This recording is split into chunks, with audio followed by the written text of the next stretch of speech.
Hello guys, welcome back. So guys, today I want to share with you a personal incident of my life which is connected to my journey of learning English. So and many people asked me before also that how did I learn English? How did the journey begin? Since when did I start taking English seriously, and since when I started learning English seriously. So today I want to share this incident which which led to this journey. So at that time I was studying in class 9 in Milan High School, Argosy. So at that time I was not as fluent in English as I'm today. At that time I just knew few English words, and I just knew few English sentences, simple sentences. So that's all. So that was my limitation in English language at that time. So and even with that little knowledge about English, I used to brag about it in front of my friends. I used to tell them that I can speak English properly. I'm fluent in English. So I'm better than you in English. So I used to brag about it in front of them at that time. So my friends were very angry with me for this reason, because I was getting arrogant about it. I was getting arrogant about knowing the English language properly. But the truth was far from this, because I was not fluent in English. I just knew few words, few English words, and I just knew few simple sentences in English. So that was my limitation in English language at the time. So I used to brag about it in front of my friends. So they were angry with me, and they wanted to take revenge on me, and they wanted to embarrass me badly. So and eventually one day this opportunity came to them. Well, it was a marriage ceremony, I think, somewhat marriage ceremony, and I went there, and my friends were also there.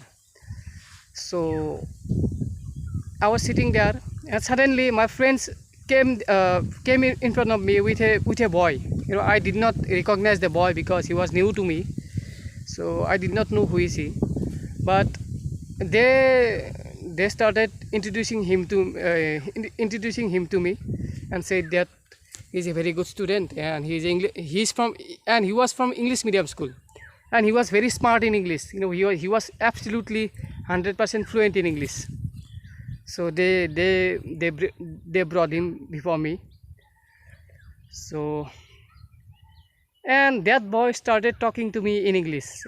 He was so fluent in English. He was speaking like chatterbox. He was speaking so fast, and I could not even understand what he was saying, because he was fast and so fluent. And I was taken aback by his knowledge about English.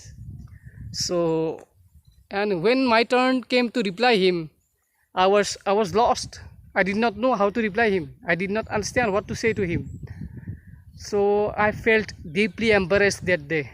I was deeply the embarrassment was such a huge that I could not stand that situation for a long time. And I told them that I need to go somewhere urgently. So without replying him, I went from there.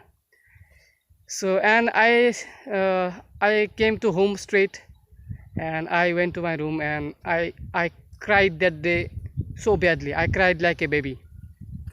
So and that day all my arrogance and all my bragging pieces came to pieces, because my friends got to know that I was bragging in vain. I did not know much of English, and I was just bragging in front of them. And when the time came to speak to a smarter boy who was very good in English, I was I was proven to be a dumb in front of him. So that was the most embarrassing moments of my life. So And that day I took a vow that I will never let this happen to me ever.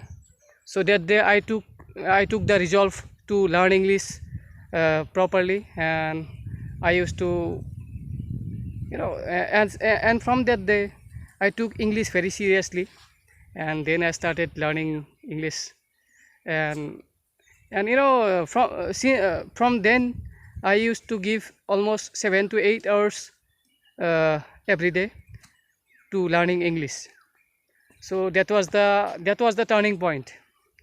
And because of that day, today I'm little fluent. I cannot claim that today I'm 100% fluent. That is not the case. But yeah, whatever I know today is because of that day. So that day, that embarrassing moment, and that insult to me was a blessing in disguise. Because of that day, today I'm little good in English. So that's all, you know. So it was a very memorable incident of my life.